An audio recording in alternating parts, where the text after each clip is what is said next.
Hey everyone, welcome back to FPL Fran. Today's video is going to be my Game Week 4 preview, just looking after a fantastic Game Week 3, looking ahead of course to the biggest questions that you guys have to ask for this week for your teams and what to do and how to address them.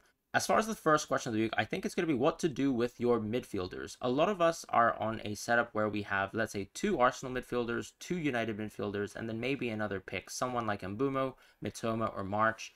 And the question, of course, is what to do in the midfield. Just because players like Maddison, Sterling, and even Foden in his limited time out versus Sheffield United still looked very good.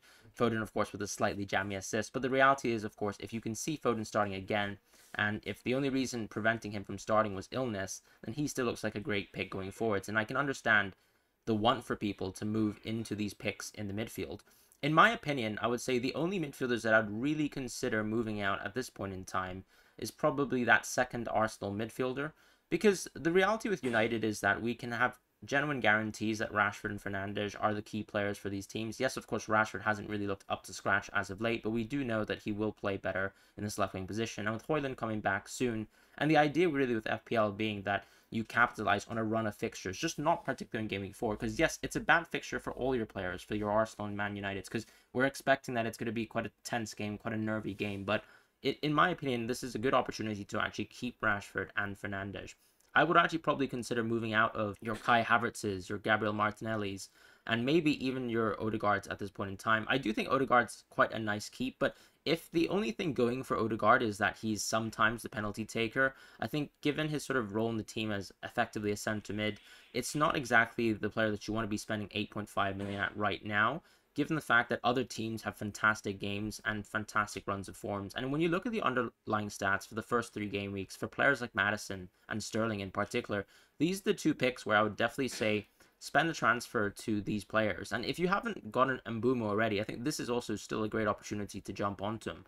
But going back to the topic of Maddison versus Sterling, I think that, of course, the simple reality is that Sterling's best fixture has come and gone. So that Luton Town game is gone. But when you look at the run here, if you have some confidence that Raheem will actually be able to sustain a good amount of form. So he effectively could have had an assist, let's say, in the West Ham match. And West Ham's actually looking very good. So given that the opponents now going forwards are much easier, in my opinion, at least to score on, because, for example, Nottingham Forest is still a very weak defence to actually prey on. So I would still say that Sterling's a very, very good pick. Maddison, however, seems to be where everything is flooding through with the Spurs team. In fact, I think he is the priority transfer target this week. He wasn't injured in the end in terms of his injury preventing him from playing. And the fact that he actually got a start, got 75 minutes out, doesn't really seem like he has any sort of nagging concerns heading towards Game Weeks 4 and 5. I think this is a fantastic opportunity to just jump on Maddison. In my opinion, it's sort of like 55 Maddison, 45 Sterling. As I said, the Sterling fixture has come and gone. Maddison, everything is really flowing with him. Yes, you don't see him necessarily in the box as much as someone like Sterling, but the reality is you can still have a lot of FPL picks who are not necessarily always in the box creating for you. So Bruno Fernandes is a perfect example of that. KDB is a perfect example of that. And Maddison is sort of in this stature right now, given his importance to the team, the fact that he takes so many set pieces as well. And we're still uncertain about the penalty situation. I think with Richarlison sort of having a diminishing presence in this team, the penalties, in my opinion, are still probably going to be between someone like Maddison or someone like Son. So that's a huge boost to someone like Maddison. In fact, that's a sort of an untapped potential that we don't really know whether that belongs to someone like Heung-min Son or whether it belongs to Maddison. And at this moment in time, I would still go with Maddison. The second question is going to be what to do with your defender. So we all own Shaw probably, or we all own Gabriel. One of these defenders is still causing issues for us in our teams, and if you don't own the 2 of them, you probably own Reece James. So these players, including, let's say, someone like Akanji or Stones who've just missed out, are probably still worthy of a transfer for you. I think with Akanji, we sort of need to wait and see what the injury assessment is. At this moment in time, I'm actually not sure why he missed out in Game Week 3. I would expect him to play going forwards as long as he's actually fit and ready to play in the future fixtures. But when we look at, let's say, the ones who actually have carrying injuries for, let's say, Game Week 4, and maybe even heading towards Game Week 5 after the international break, this is a great opportunity, in my opinion, to jump on Destiny Udogie.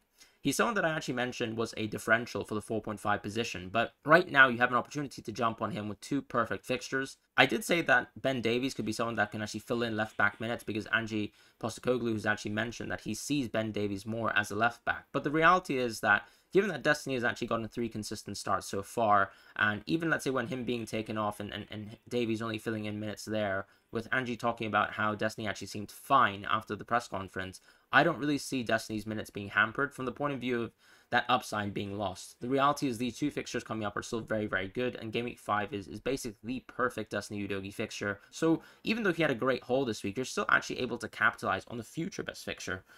Whereas when you're looking at someone like Malo Gusto, that best fixture for Luton Town from a clean sheet perspective has actually come and gone. So that's why I feel like there's a lot more upside with going with Destiny Udogi if you let's say missed out on that sort of boat with a Malo Gusto. On top of that, I would say with someone like Cash as well, who scored 2 goals. Yes, we've seen Cash actually score fantastic goals from time to time, but I still think that the Aston Villa defense is rather poor, and the fixtures just aren't there for me to actually consistently say that I have the faith in my mind right now that Cash will continue to score, let's say, a goal per game or something like that. And I think that's just a bit of an outrageous expectation to have. I think I wouldn't say he was fortunate to score his 2 goals. You could have even seen an opportunity for him to get 3 today. But I would say Cash still has tougher fixtures where I would say I would still pass up on him. And you still have a plethora of attacking fullbacks to really prey upon. Now, if you really want a safe pick and you actually want a sort of long-term pick that doesn't have any tough fixtures, because when you actually look at, let's say, something like Destiny Udogi, you could say Game Week 6 and 7 are slightly worse. But what I would actually say is that Ruben Dias is still that person for me. Yes, he wasn't really close today in terms of getting maximum bonus points, but I really feel like that's sort of like a lottery swing with City defenders, unless you actually see them getting onto the score sheet or getting onto the assist sheet. So that's sort of my opinion on Diaz. I still think he's the most nailed player on the team. When you look back at injury histories, 45-minute substitutions, things like that, those sort of least happen to him, and he's actually always the City player, when you go back seasons on seasons, has the most minutes, always has 90-minute finishes. So I think if you want a safe transfer this week, why not just go for him? The City defense still looks very strong. Yes, I'm saying this actually in retrospect, of course, with knowing that Sheffield United actually scored once again in that game, despite the extremely high clean sheet odds. But we've already seen City actually look very, very dominable so far. Game weeks 1 and 2 were a clean sheet, and the fixtures are still very, very good going forward. So I would still consider going for Diaz. Now, if you can actually hold off a transfer for 1 week, you can maybe just reconsider just going into Trippier and maybe waiting on that transfer for Shaw and then just going for Trippier after that. That's also an opportunity to do that too, because I think if you have pressing issues in your team, such as a midfielder, such as João Pedro in the forward position, deal with those issues first, because we do usually expect more upside within the midfield and the attacking positions just in general compared to the defenders. Now, of course, I'm saying this, as I said, after some fullbacks have gotten some crazy hauls, but the reality, of course, with someone like Trippier is you're going to expect huge hauls from him in the future, but Game Week 4 is still a tough week to go for him.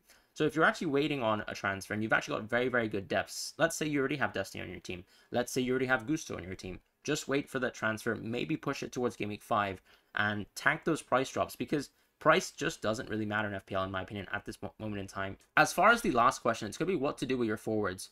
We all have João Pedro, or we don't, and we have some other issues in our squads. But if you, let's say, already use your transfer towards the forwards, you probably wouldn't have this question. But if you are a João Pedro owner right now, you're probably asking yourself, what do I do with my transfer? If I have money in the bank, who am I going towards?